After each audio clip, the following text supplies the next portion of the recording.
Bonsoir, bienvenue sur Meta.tv pour cette dernière émission de la saison. Donc, comme d'habitude, grand bonjour à la régie, grand bonjour aux modérateurs, grand bonjour à tous les métanautes, ceux qui ne sont pas partis en vacances parce que on est déjà en ce mois de juillet pour une émission spéciale ce soir avec Pierre Hillard. Bonsoir Pierre Hillard. Bonsoir.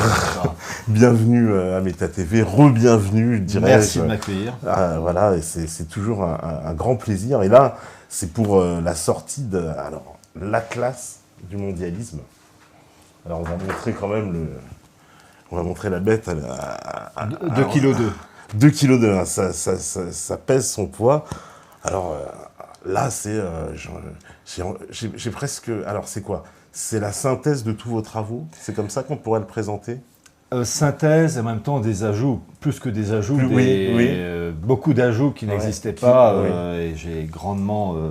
j'ai cherché véritablement à apporter du neuf, à m'appuyer sur ce que j'avais déjà dit auparavant, mais aussi ajouter des informations nouvelles, que ce soit sur le sionisme, que ce soit sur... En fait, ce que j'ai voulu expliquer, c'est pas l'atlas de la mondialisation, parce que ça, ce genre de bouquin, il y en a à la tonne. Mais à ma connaissance, c'est le premier livre en langue française sur donc, un atlas traitant du mondialisme. C'est comprendre les référents religieux et philosophiques et l'impact sur le politique, sur le matériel. Par exemple, sur la couverture, c'est la carte de la France en 1789 en carré, en damier. Oui, la fameuse carte qu'on avait montrée dans la première émission. Et la France, avant qui était en province, constituée de provinces et de bailliages, et là c'est un damier, et ensuite pour des raisons pratiques, ils ont érodé et mis en département. Question, pourquoi? Pourquoi une France en carré? Pourquoi une France uniformisée? Pourquoi l'homme habitant Brest, Clermont-Ferrand, Strasbourg, Dunkerque ou Perpignan est traité de la même manière? Donc c'est un homme déraciné. Alors, justement, vous avez mis beaucoup d'ajouts par rapport à, effectivement, à toutes les conférences que vous avez présentées, tous vos livres. Mais là, il y a un soin en plus dans la présentation, c'est ça, d'apporter aussi pour bien comprendre, parce que c'est vraiment une vision globale. Hein. Oui. Alors déjà, il faut remercier les éditions Retour aux sources qui ont fait un travail vraiment de très grande qualité. Qualité du papier, qualité de la couverture, qualité des cartes. Et j'ai vraiment, je vous dis, essayé de reconstituer le puzzle. Alors, j'ai une formule pas très optimiste, vous allez voir. Un jour, j'ai dit à l'éditeur, à son bras droit, que j'avais voulu faire un peu la photo de notre monde, un peu comme si j'avais pu faire la photo de Pompéi, les photos de Pompéi, quelques jours avant l'éruption. La situation, parce que l'époque que nous vivons, elle ne va pas durer. Il va y avoir un jour une bascule. Et alors, bascule dans 3 mois, 6 mois, enfin évidemment, 1 an, 2 ans, 3 ans, je ne sais pas, mais il va y avoir une bascule méchante. Et j'ai voulu faire une photo du monde avec les raisons politiques, historiques, religieuses, économiques, qui expliquent les raisons profondes, l'évolution, et puis la période qui précède la bascule. Et voilà, c'est ça que j'ai voulu faire, et en espérant que ce livre... permettra aux personnes curieuses de comprendre les causes profondes de la bascule qui s'annonce dans quelques temps. D'ailleurs, c'est pas pour rien que j'ai mis en épigraphe dans le livre « Les temps sont mûrs ». Les temps sont mûrs, oui. Parce que, la première chose à ne pas confondre, c'est bien l'Atlas du mondialisme, comme vous l'avez bien et vous l'expliquez, à ne pas confondre avec la mondialisation. Parce que ça, c'est le premier piège. Il faut le différencier tout de suite. Alors, mondialisation, c'est un phénomène naturel d'échange de biens, de personnes, des idées, en fonction des moyens techniques. Bon, maintenant, c'est Internet, la voiture, l'avion. Autrefois, c'était, dans le Moyen-Âge, à pied, à cheval, en bateau. Le mondialisme, c'est l'esprit qui est derrière l'effet matériel. Un peu comme on dit l'éducation, d'accord? Tout le monde est pour l'éducation, mais ce qui compte, c'est l'esprit qu'on met dans l'éducation. Et donc le mondialisme, c'est, pour faire court, c'est ce que je dis, c'est un messianisme, et avec en même temps, je veux dire, une forme d'enfer divisé contre lui-même. Parce que vous avez au sein du mondialisme différentes factions oligarchiques qui partagent le même but, mais avec des voies différentes, et qui se tapent entre elles pour des rivalités d'ordre politique, économique, financière et spirituel. Voilà, c'est ça le fond de l'histoire. Oui, parce qu'il y a une énorme partie spirituelle en plus.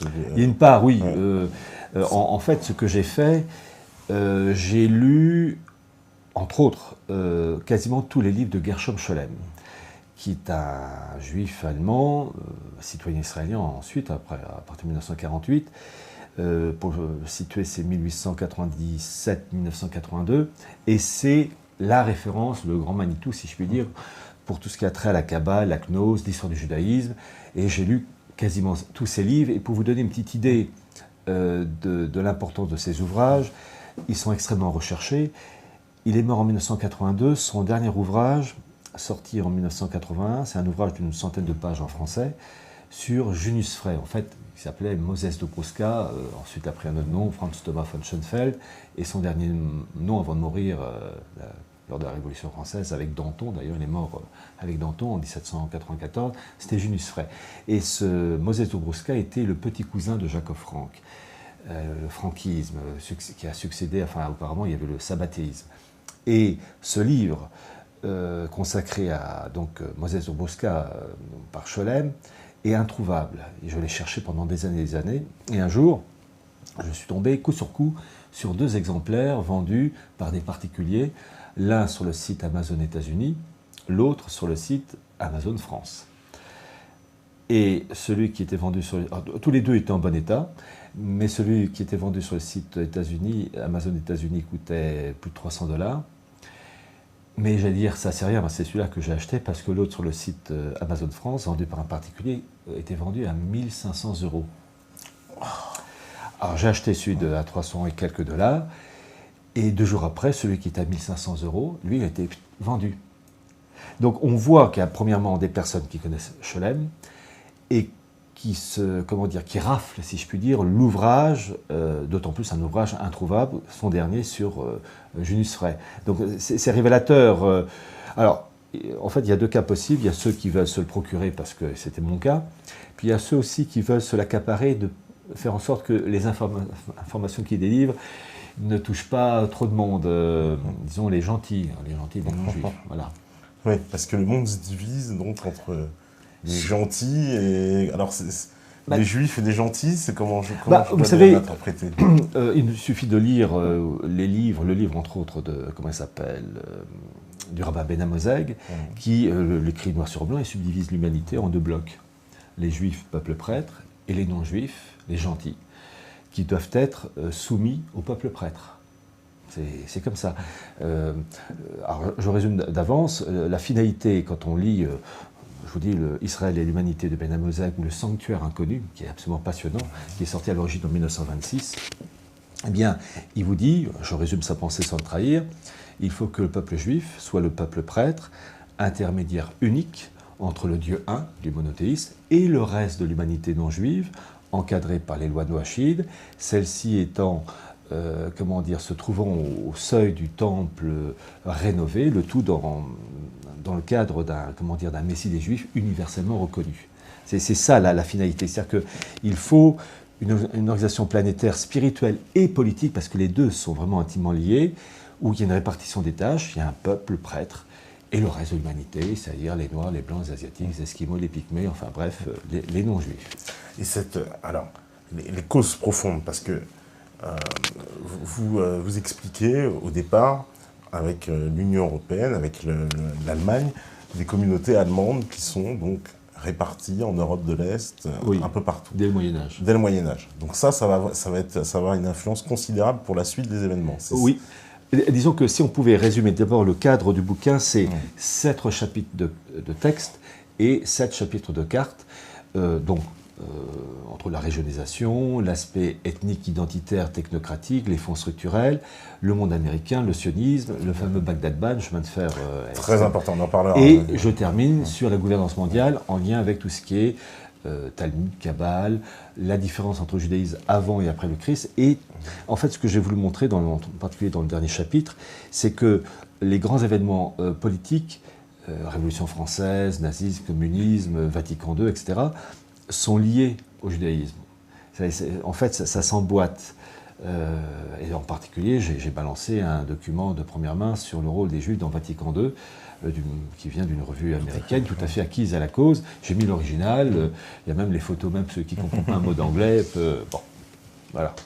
Oui, parce que ça, c'est pour comprendre les racines du mal, parce que j'ai l'impression qu'il y en a plusieurs, ou alors qu'il y a une convergence d'intérêts de différentes personnes. Oui, alors il y a différentes branches. Par exemple, dans le cas, j'ai fait un chapitre consacré à l'Europe et à l'Allemagne, la vision qu'a l'Allemagne de l'Europe. Alors j'ai commencé au Moyen-Âge avec effectivement les communautés germaniques, et puis j'ai remonté jusqu'à notre époque. Et en fait, Atlas du mondialisme, j'aurais pu l'appeler le puzzle du mondialisme, parce qu'en particulier, vous avez, par exemple, au lendemain de la Première Guerre mondiale, le traité de Versailles, une partie du traité de Versailles qui a été consacrée à la protection des minorités. Et ceux qui ont mené le bal, eh bien, ce sont les Juifs américains, en l'occurrence, avec l'appui du président Wilson, avec en l'occurrence Léo Motzkin, qui a joué un très grand rôle. Et bien, ce Léo Motzkin était un sioniste lié à Theodor Herzl, et tout ça lié aux intérêts anglo-saxons. Donc, en fait, c'est ça qui est très, très frappant et passionnant même, c'est qu'on a différents puzzles de sujets apparemment distincts, mais en fait qui se recoupent. Et on trouve un tel qui travaille dans telle branche et qui en fait est en contact avec un autre qui travaille dans une autre branche. Et la finalité, c'est en fait créer une humanité indifférenciée, bigarrée, déracinée, mais par étapes. Détruire les États, créer des blocs continentaux. Et la finalité de la finalité, c'est fusionner tous ces blocs continentaux en une région monde où l'humanité est au service d'une élite. Est-ce qu'on peut... les gens qui initient ces grandes manœuvres, ces grands projets, parce qu'il y a une évidence, c'est vrai, dans la destruction des États, mais est-ce que ce ne sont pas les mêmes personnes qui ont mis en place aussi ces mêmes États, dans la mesure où, si on s'en fie par exemple à l'histoire de France, il y a 200 ans, tout le monde ne parlait pas français. Il a fallu forcer cette unité aussi. C'est la Troisième République même qui a imposé le français à la fin du XIXe siècle. Disons que dans le cas de la France est une création politique, avec le baptême de Clovis. Et pour situer Clovis, c'est vers 466. On n'a pas la date exacte, évidemment. C'est vers 466. Il est mort en 511. Eh bien, c'est quand même... Bon, il y a eu le baptême en 496, qui fait que la France, enfin l'embryon de France, parce qu'évidemment le germe était vraiment réduit, mais l'embryon de France apparaît avec une alliance entre l'autorité politique incarnée par Clovis et l'Église avec l'évêque Saint-Rémy. Et cet embryon politique et religieux se met en place en particulier avec le choix de la capitale française, et c'est en 510, peu avant sa mort, que Clovis choisit Paris. Donc on voit que dès le début, on a tous les éléments politiques, spirituels, reposant sur les principes catholiques. Et 1789, c'est une rupture complète au profit d'une autre métaphysique. Parce qu'on dit toujours la laïcité, et en fait c'est faux. On est passé d'une spiritualité catholique à une spiritualité gnostique kabbaliste. Et entre autres, quand on lit les livres de Gershom Scholem, d'ailleurs, c'est son dernier livre que j'évoquais sur le petit cousin de Jacob Frank, donc Junius Frey, son livre c'est du franquisme au jacobinisme. On voit, en fait, parce que l'esprit judaïque, mais cette branche particulière du franquisme, va de pair avec le jacobinisme. Et pour faire comprendre la nouvelle spiritualité qui se met en place, quand au XVIIIe siècle, on parle du grand architecte de l'univers, et comment il s'appelle, Voltaire parlait même de l'horloger. Par définition, c'est celui qui règle les choses matérielles, règle, façonne, ordonne. Il ne crée pas, il règle. Eh bien, dans la Kabbale, ça s'appelle le démiurge. Le démiurge, par définition, ne crée pas. Il façonne, il ordonne un monde déjà qui existe. Et lorsque, Robespierre part de l'être suprême, le culte de l'être suprême, eh ben, dans la Kabbale, c'est tout simplement l'En-Sof, l'être infini. C'est une imprégnation kabbalistique. Lorsque, par exemple, vous avez la fameuse, là je passe à une autre époque, la révolte des Cathares et des Albigeois, vous avez une bagarre entre l'autorité française de l'époque avec l'Église face à cette hérésie. Eh bien, ces Albigeois et Cathares défendaient le principe du Dieu bon et le Dieu mauvais. Le Dieu bon, c'est le Dieu qui se cache au-dessus de la voûte céleste, comme le dit le poème de Schiller, imprégné de Kabbale, et qui a servi à l'œuvre de Beethoven pour l'Aude à la joie. C'est tout ça aussi, ça se recoupe. Et le Dieu mauvais qui est le démiurge, qui s'occupe des choses matérielles. Et ces mêmes Cathares et Albigeois croyaient en l'existence de la métempsychose, la migration des âmes. Et bien dans la Kabbale, ça s'appelle le Gilgoul. Et on retrouve, alors pourquoi cette imprégnation des habitants du sud de la France, qataris albigeois? Parce qu'à l'époque, il y a eu une cabale qui s'est mise en place en Provence, vers les années 1200 à peu près, et donc ça a imprégné les populations locales. Et ce fameux Gilles Goul, Migration des âmes, on le retrouve dans la promotion du franquisme avec Junius Frey, lorsqu'il va créer les Frères asiatiques dans les années 1780 par là, donc Junius Frey, petit cousin de Jacob Frank.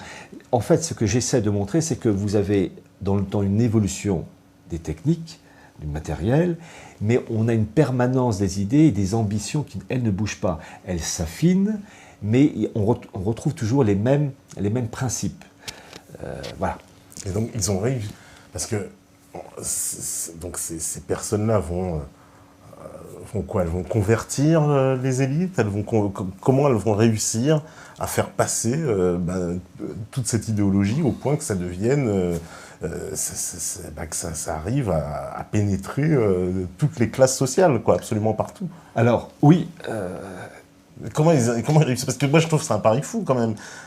Oui, c'est une ambition, une audace. Alors, il y a à la fois une ambition qui n'a jamais varié au cours des siècles, de la part de ces élites de la synagogue, mais il y a aussi une part de grande faiblesse de la part des élites politiques et religieuses, françaises, espagnoles, italiennes, où il y a des moments de laisser aller.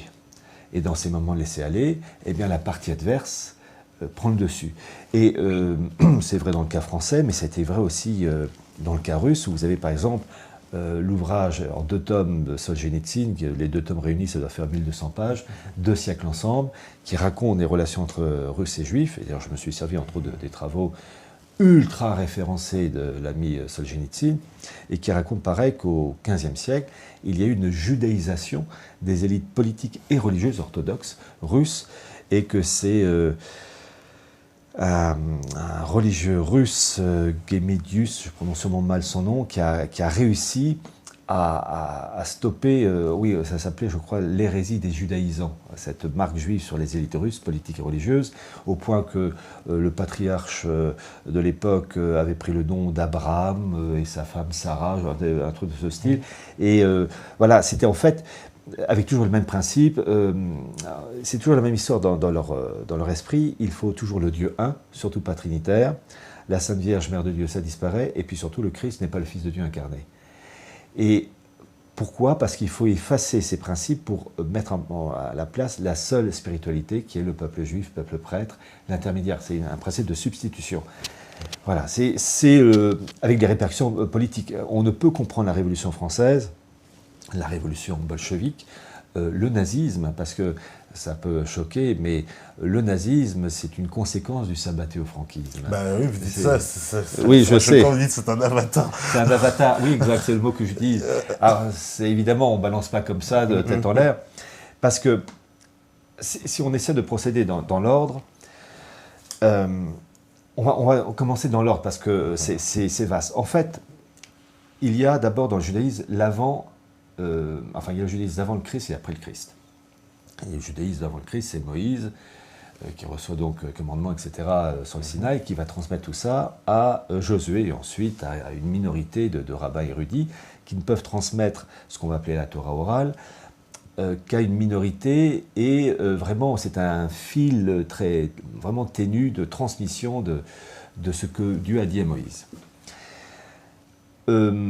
Le monde juif, il y a une forme de sclérose, déjà à l'époque du Christ, ça commence, et puis l'occupation romaine, la destruction du temple en 70 après Jésus-Christ, les massacres, déjà ça détruit énormément de choses, et entre autres ça met à mort les quelques rabbins qui étaient les héritiers, les dépositaires de cette transmission depuis Moïse, Josué.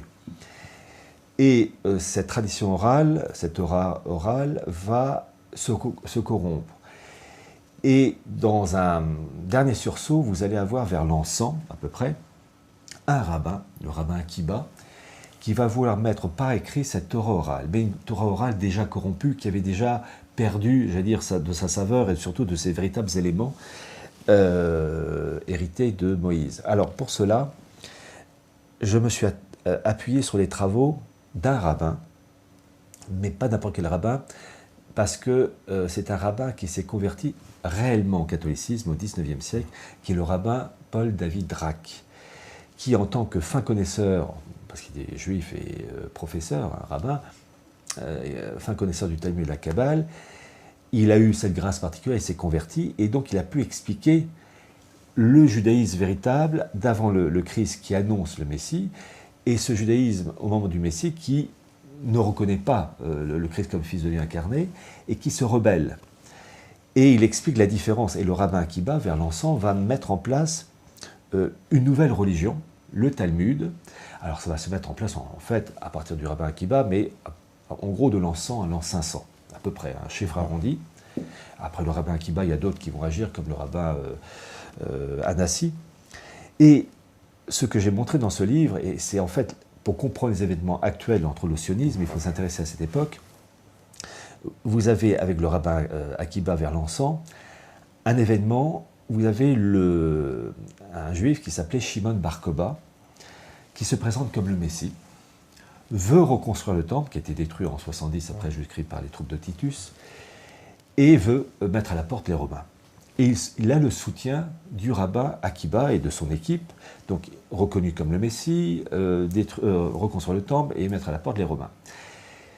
Et vous allez avoir une bagarre à mort entre les Israélites et les Romains, puisque les Israélites vont détruire une légion romaine.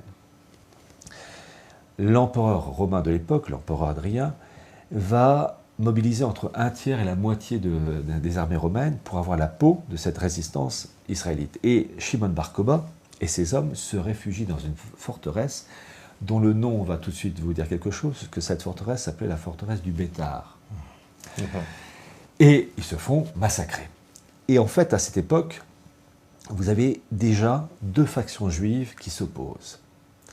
Vous avez une faction juive avec le rabbin Akiba et les gens autour de lui, plus Shimon Bar Kokhba, qui dit « Nous devons reconstruire le temple, on peut affirmer la gloire d'Israël et le Messie viendra après. » Et puis vous avez une autre faction qui dit « Nous les hommes, nous Israélites, on n'a pas à agir, on n'a pas à reconstruire le temple, c'est le Messie qui lui-même fera le travail, qui va lancer le mouvement et nous on suivra. » Et donc dès cette époque, on a une rivalité entre deux factions, une faction qui dit l'homme doit agir et forcer la main au Messie, donc de venir, et l'autre faction qui dit nous on ne fait rien, on attend pas. Et le sionisme, c'est la descendance directe de cette faction du rabbin Akiba et de Shimon Bar Kokhba, puisque le sionisme va forcer la main avec volonté de reconstruire le temple, de rétablir l'existence du foyer juif en Palestine, ensuite la création de l'État d'Israël. Voilà. Et vous avez en face une autre faction juive qui s'y est opposée. C'est tellement vrai, et c'est ce que je raconte dans le livre, c'est que vous avez en 1897 le premier congrès sioniste en Suisse à Bâle, mais ce qu'on ne sait pas, c'est qu'à l'origine, le premier congrès n'aurait pas dû avoir lieu à Bâle, mais en Allemagne et à Munich.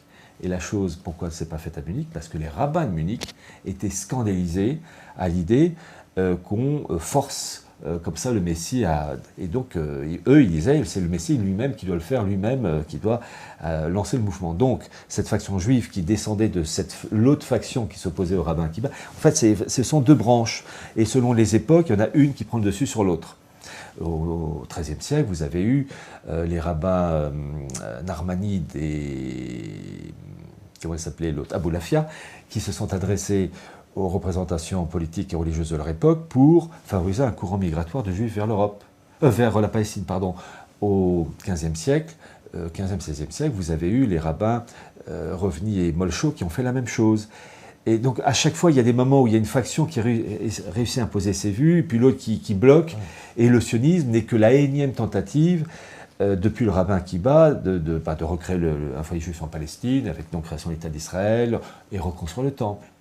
Voilà. Donc il faut remonter la généalogie et les événements historiques qui permettent de comprendre que des référents religieux et philosophiques ont un impact politique. Surtout qu'il va y avoir des événements historiques aussi. Alors, vous mentionnez par exemple les Juifs qui partent d'Espagne en 1492. Oui. C'est un fait majeur. Parce que, capital. Capital. Parce que, alors, est-ce que vous pouvez nous développer un peu? Parce qu'en fait, à partir de là, les Juifs vont complètement, ils vont avoir en eux une espèce de revanche, c'est ça, une espèce de... Je pense qu'ils l'ont eu dès le début. Ils l'avaient dès le début, mais ils avaient encore la niaque encore plus après. Ouais. Voilà, en fait, c'est ce qu'explique Gershom Scholem. 1492, c'est le décret de l'Alhambra, c'est-à-dire que les Juifs d'Espagne sont expulsés. Et je vais vous dire une chose, ayant lu, je vous dis, quasiment tous les livres de Gershom Scholem, je me suis rendu compte qu'on ne peut comprendre les relations internationales, sciences politiques, etc., que si on connaît vraiment l'histoire du judaïsme. Parce qu'il y a un impact sur les non-juifs, et vous allez voir, il est béton. Donc 1492, les Juifs sont expulsés d'Espagne, et ils vont se répandre soit en Europe, entre autres les Pays-Bas, enfin les Provinces-Unies, ce qui va permettre de créer la puissance financière d'Amsterdam, avec ces fameux Maranes, et qui ensuite, de puissance financière des Pays-Bas, passait à Londres, la City de Londres, avec Ménasseh Ben Israël et Cromwell. Donc à chaque fois, un événement permet de rebondir à une autre étape, avec des conséquences. La City de Londres doit sa puissance à la migration des Juifs d'Amsterdam vers la City. Mais il y a eu un traumatisme chez les Juifs après cette expulsion de 1492. Pourquoi Dieu a-t-il permis cette chose ? Et vous avez eu au XVIe siècle, au début du XVIe siècle, une communauté de rabbins, avec à sa tête le rabbin Isaac Luria, le lion sacré, qui, en Palestine, à Safed, va élaborer une nouvelle théorie. Et j'ai eu l'occasion de l'expliquer. Alors, je vais prendre mon temps. En gros, lui et son équipe, ils vont associer l'exil du peuple juif à l'exil de Dieu. En gros, qu'est-ce qui se passe ? Il dit que... il ne fait que reprendre déjà une chose de base, c'est que la création du monde, matériel, biologique, tout ce que vous voulez, c'est dû à la puissance de Dieu, au pouvoir d'émanation des qualités des dieux, les fameuses séphirotes, qui expriment les qualités de Dieu, majesté, miséricorde, patience, etc., qui permet la création du monde. Et il va dire, lui et son équipe, ils vont dire qu'il y a ce qu'on appelle les étincelles de sainteté, qui devaient être recueillies dans des coupes qui vont, sous l'effet de la réunion de ces substances divines et de ces coupes, elles aussi émanations du corps divin, éclater. Une partie de ces étincelles de divinité qui permettent la création du monde reviennent à la source, vers le Dieu créateur. Mais une autre partie se répand, si je puis dire, dans la nature, et donc ces étincelles de divinité vont se perdre dans ce qu'il appelle les kélipotes. La kélipa, les kélipotes. La kélipa, c'est la coquille, la cosse, littéralement. Et les kélipotes représentent les choses matérielles, mauvaises, négatives, contraires à l'idéal rabbinique. Donc, ces étincelles de Dieu, le Dieu des Juifs, est pris dans ces choses impures, négatives, contraires à l'idéal juif. Et comment il s'appelle, le rabbin Luria va associer l'exil du peuple juif perdu dans un monde contraire à son idéal, essentiellement le monde catholique, enfin le monde musulman aussi, mais le monde catholique, et il va dire l'exil du peuple juif va de pair avec l'exil de ces étincelles de divinité qui se retrouvent perdus dans un monde aussi contraire à l'idéal de la synagogue. Et il va associer donc l'exil de Dieu à l'exil du peuple juif. Et il va dire, pour remonter la pente, il faut détruire ces kélipotes, c'est-à-dire tout ce qui est contraire à l'idéal rabbinique, que ce soit domaine spirituel, domaine politique, pour permettre la libération du peuple d'Israël, mais aussi des étincelles de divinité. Et lorsque la dernière kélipa sera détruite, là, le Messie, le roi Messie pourra venir et établir la gloire d'Israël. Donc il faut détruire tout ce qui est contraire à l'idéal rabbinique, c'est-à-dire les sociétés occidentales s'appuyant sur des principes catholiques, qui est l'ennemi à abattre. Parce que c'est ce que j'explique, le nouveau judaïsme qui se met en place entre 100 et 500, il se met en place uniquement en opposition à une religion. Le catholicisme qui se développe et qui va être reconnu par l'Empire romain, 313, Constantin. Et c'est ce que j'écris, pour bien comprendre le judaïsme, on ne peut le comprendre que par rapport à l'élément auquel il s'oppose, le catholicisme. Peu importe ses idées et ses convictions religieuses, le judaïsme, le nouveau judaïsme, le Talmud, c'est construit uniquement en opposition au catholicisme, mais pas l'islam, parce qu'entre l'an et 500, l'islam n'existait pas. Donc en fait, la structure, l'essence même du judaïsme, c'est une structure anticatholique. L'islam n'existant pas, il s'est opposé uniquement à ça.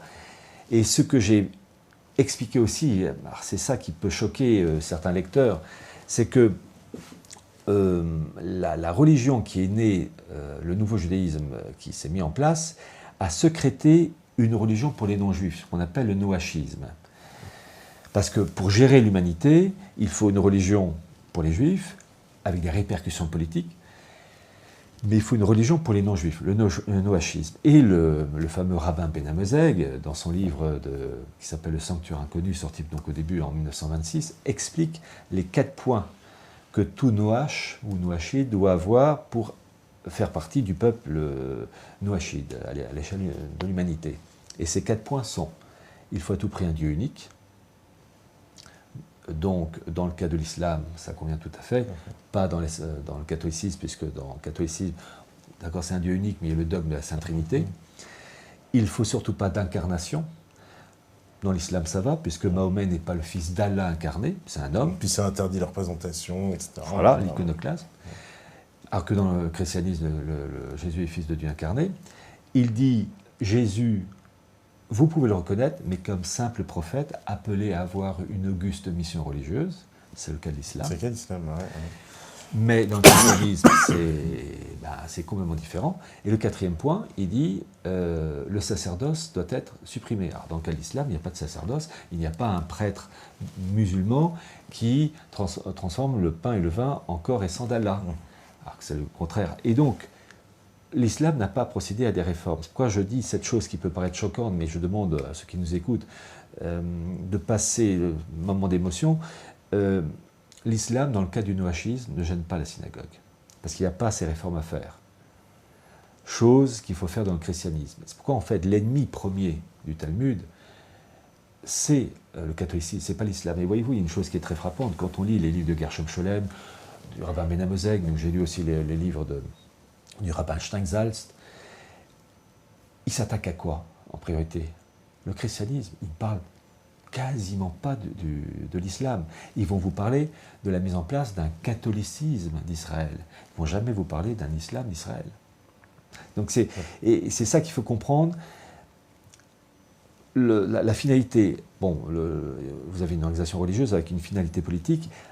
Dans le catholicisme, vous avez l'intermédiaire politique, et c'était dans le baptême de Clovis jusqu'à Louis XVI, le roi de France qui était le lieutenant du Christ, qui faisait le pont, donc, le roi de France, entre le Christ et son peuple. Dans le catholicisme, dans la religion, vous avez le prêtre jusqu'au pape, qui sont des intermédiaires, et le pape est le vicaire du Christ. Eh bien, il faut gommer ces intermédiaires catholiques et mettre à la place, après avoir donc évacué ce monde-là, mettre à la place la seule prêtrise valable, c'est le peuple juif, le peuple prêtre, intermédiaire unique entre le Dieu un, ça il le précise, et quand il vous dit le Dieu un, c'est avec un U majuscule, et le reste de l'humanité non juive. 1789 a été la première étape, parce que la France étant l'héritière en tant que fini de l'Église, il fallait que ça saute, et ensuite il ne manquait plus que Vatican II. Voilà. Et là, ils sont sur le point, humainement, de gagner.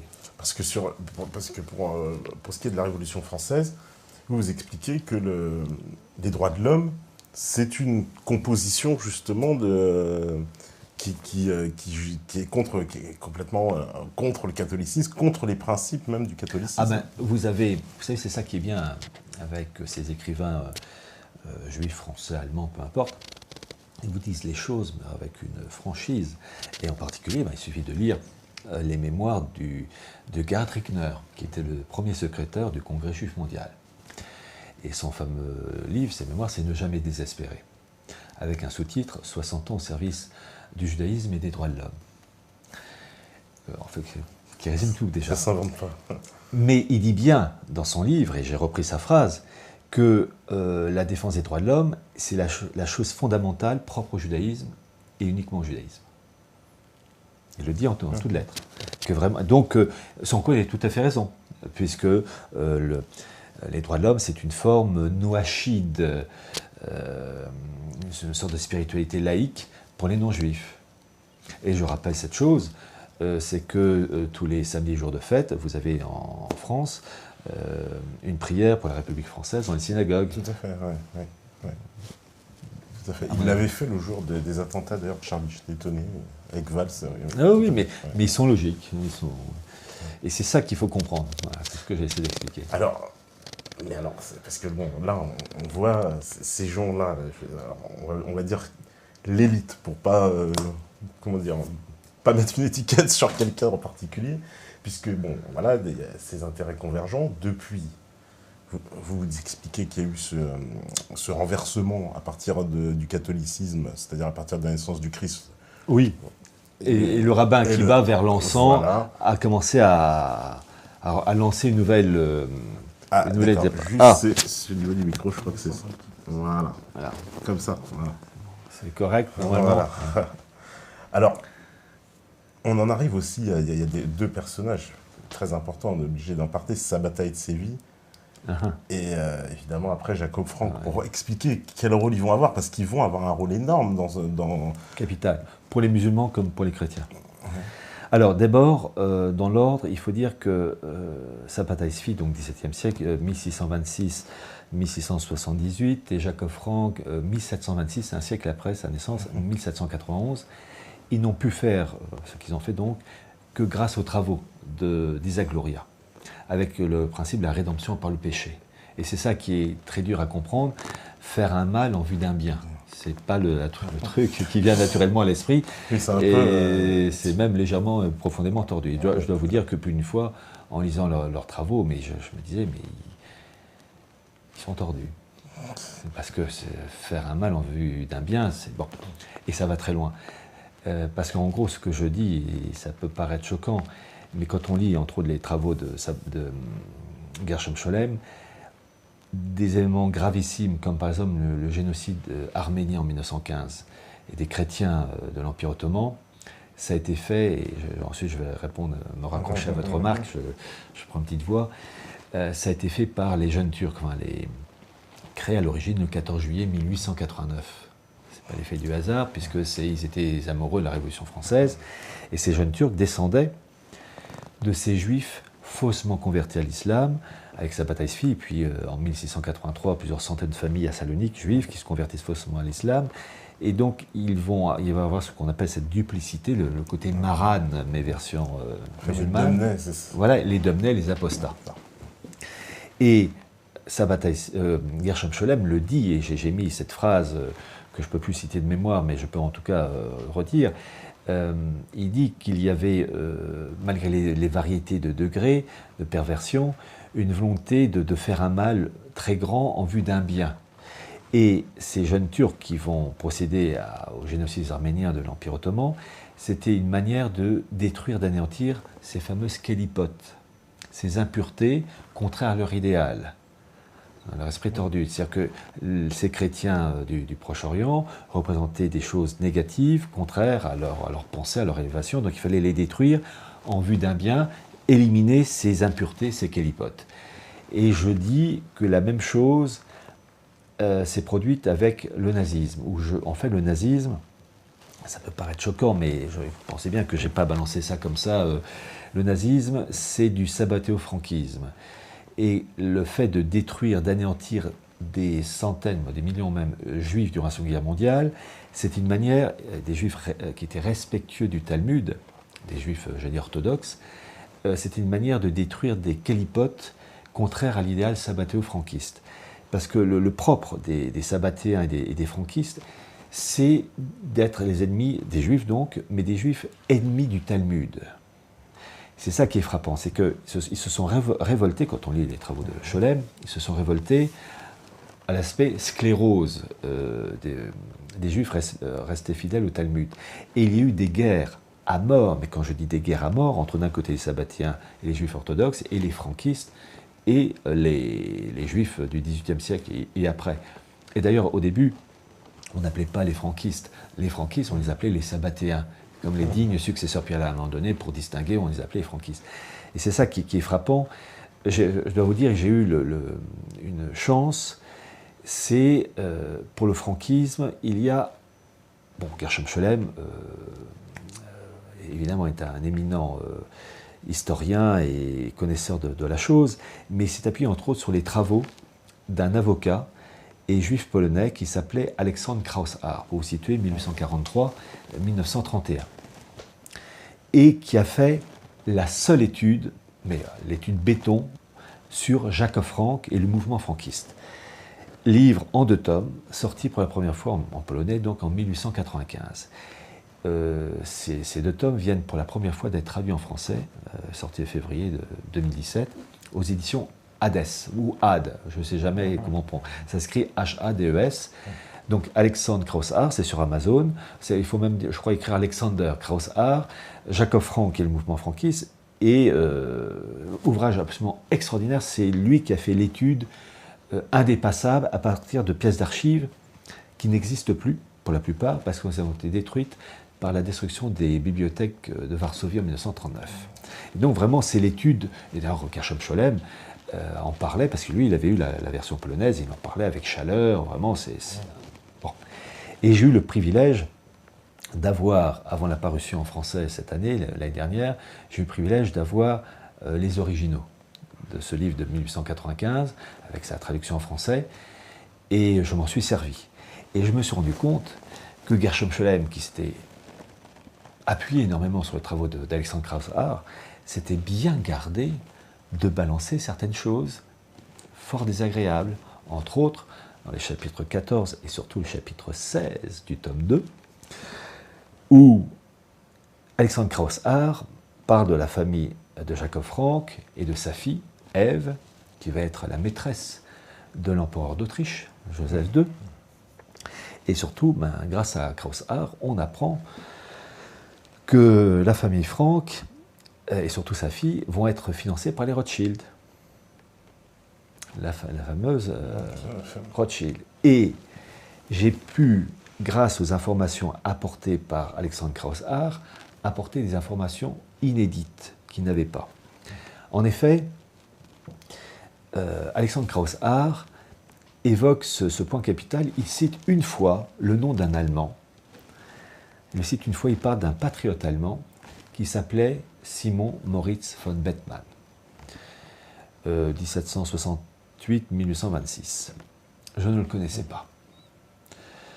Avec un petit doute, puisque dans Simon Moritz von Bethmann, il y a un chancelier allemand de 1909 à 1917 qui s'appelait Theodor von Bethmann-Hollweg. Et avec des recherches, je me suis rendu compte que ce Simon Moritz von Bethmann avait une sœur, Suzanne, je crois, von Bethmann, qui va épouser un certain Johann Jakob von Hollweg, et ils vont associer leurs noms, et dans leur descendance, il va y avoir le fameux Theodor von Bethmann-Hollweg, chancelier du Reich sous Guillaume II de 1909 à 1917. Et il y a, à ma connaissance, une seule étude faite par un universitaire allemand sur Simon Moritz von Bethmann, étude que j'ai pu avoir. Donc, Kraushaar cite une fois cet ouvrage, cite une fois, ce nom de Bethmann, et en fait, ce Simon Moritz von Bethmann est un élément clé en lien avec le franquisme et avec Napoléon Ier, la Prusse, l'Autriche et la Russie. En effet, il était d'abord banquier, il travaillait, c'était la banque Bethmann, en lien avec les Rothschild, et puis d'autres maisons bancaires qui s'appelaient Brentano, Mullens et Gontard, un nom bien français, mais en fait c'était des Allemands descendants de huguenots qui avaient immigré en Allemagne un siècle avant. Et c'est un élément déterminant, pourquoi? Parce que dès 1792, le jeune Simon Moritz von Bethmann noue des liens d'amitié à Francfort avec un représentant russe qui s'appelait Nikolai Rumjontsov et qui va devenir quelques années plus tard le ministre des Finances et du Commerce du Tsar. Donc déjà, Finances et Commerce du Tsar, donc vous voyez le poste du bonhomme. Et en raison de tous ces liens d'amitié professionnelle, en banquier aussi, ce Simon Moritz von Bethmann va devenir le consul allemand au service du tsar Alexandre Ier de 1802 à 1810. Et Francfort est une plaque tournante. Tournante pour l'aspect financier, économique, mais aussi parce que nous avons, depuis la défaite de la Prusse face à Napoléon Ier, la destruction du Saint-Empire romain germanique, la création de la Confédération du Rhin, Et cette confédération du Rhin est dirigée par un certain Dalberg. Alors, je vais faire une toute petite pause parce que c'est ça qui est terrible. Il y a plein de morceaux de puzzle.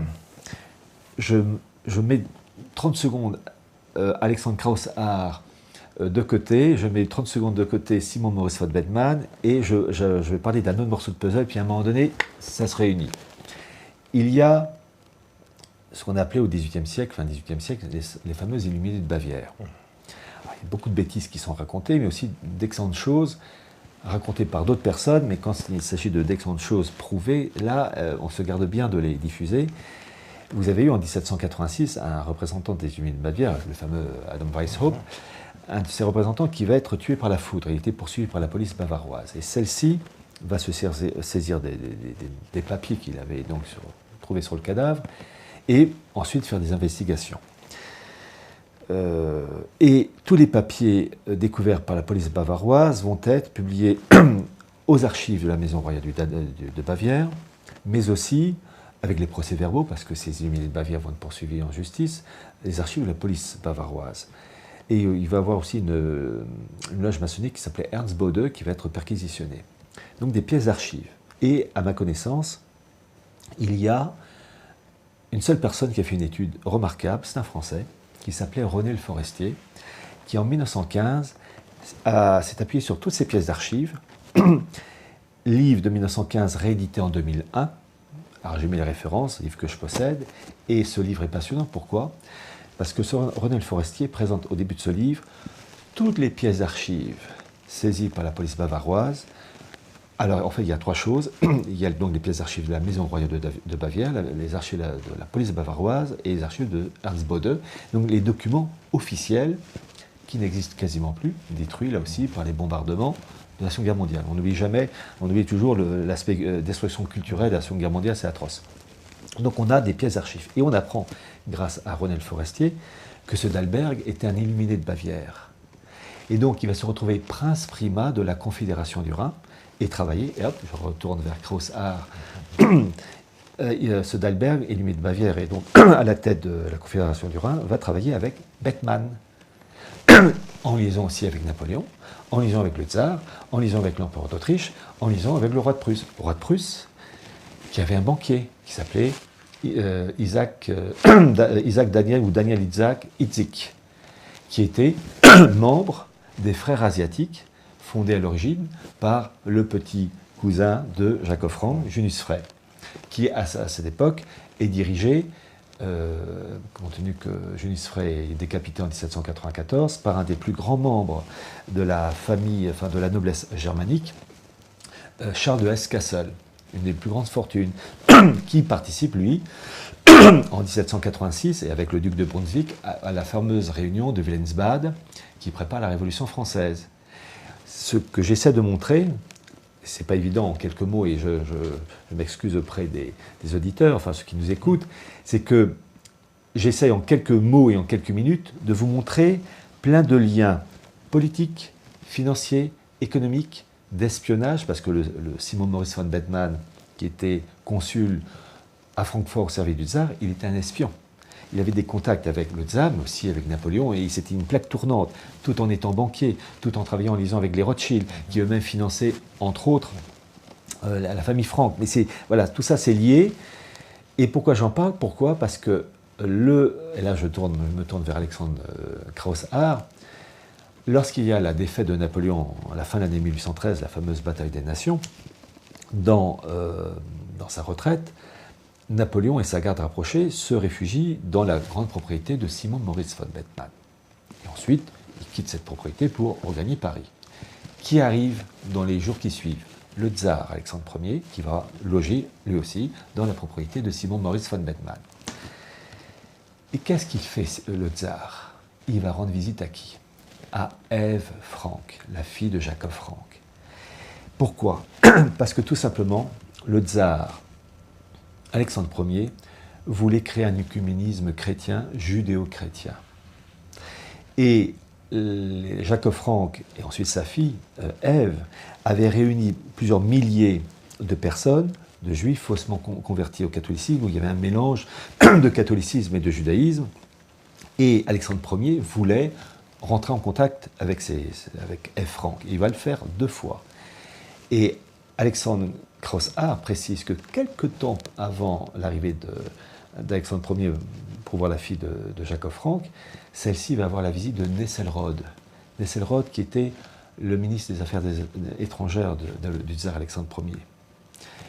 Et grâce à l'étude qui a été faite sur Simon Maurice von Bethmann, j'ai pu apprendre que la mère de Nesselrode était une demoiselle Gontard, de la banque Gontard, travaillant avec Bethmann, Brentano, Rothschild, Mullens. Donc c'est un immense puzzle avec plein de ramifications politiques, économiques, financières, familiales, ésotériques.